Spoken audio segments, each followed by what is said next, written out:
June 4వ తేదీన results రావడం జరిగింది.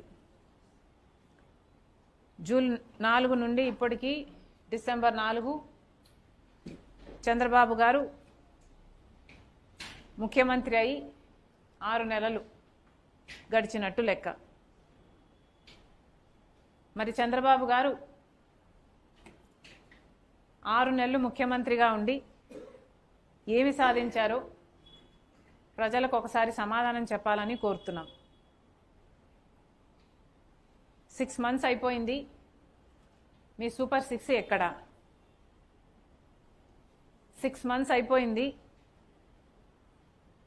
సూపర్ 6 అమలు చేయడం కాదు కదా, అసలు ఆరంభం చేయడం కాదు కదా, అసలు దీని విధి విధానాలు ఏమిటి అని కూడా ఇంతవరకు మీరు ప్రకటించలేదు. మరి చంద్రబాబు గారికి ఇలాగే కాలయాపన చేసే ఉద్దేశమే ఉందని మేము భావించాల్సి వస్తుంది. సూపర్ 6 మీరు ప్రకటించే నాటికే రాష్ట్రం మీద జగన్మోహన్ రెడ్డి గారి ప్రభుత్వం 8 లక్షల కోట్ల రూపాయలు అప్పు చేసిందని మీకు తెలుసు. రాష్ట్రం మీద ఎంత భారం ఉందో మీకు తెలుసు. అయినా కూడా